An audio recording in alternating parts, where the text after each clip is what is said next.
Изменений здесь ждать осталось недолго. Уже через пару дней новая жизнь вместе с бесперебойной водой на улице Дзержинского потечет по новым трубам. Местная администрация по поручению главы региона прокладывает водопровод на протяжении всей улицы. Это более 150 метров труб, что позволит обеспечить жителей качественной водой и избежать потерь из-за прорывов.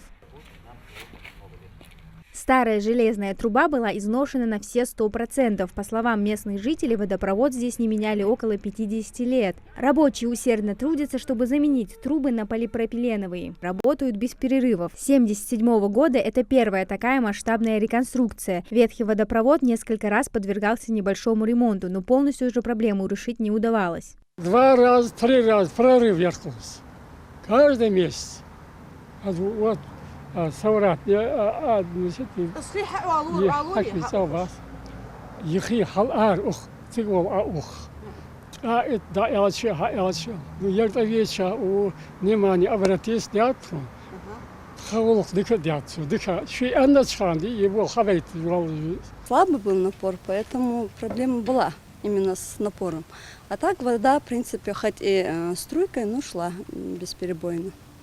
Но сейчас, я думаю, и с напором, и само с водой никаких проблем не будет. Так как, машаллах, поменяли трубы, алхамдулилла. И вчера водовоз тоже приезжал нам, воду привез. Во время работ по прокладке нового водопровода жители без воды не остаются. Администрация города предусмотрела подвоз. Это минимизирует неудобства. Строительство же идет полным ходом. Сначала эту старую трубу вытащили, откопали, вытащили. Потом новую ложим, потом это песком засыпаем, врезки делаем людям. Ну, всю работу делаем, потом землей засыпаем.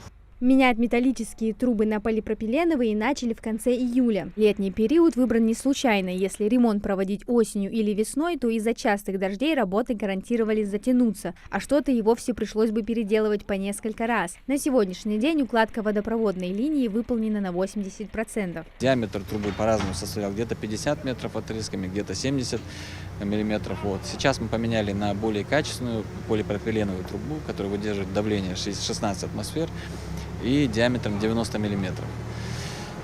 Мы рассчитываем, что, во-первых, гарантированно проблемы с порывами на данной улице уже не будут возникать. Вот. Ну и, соответственно, давление и качество воды у жителей, проживающих на данном участке территории, будет значительно лучше.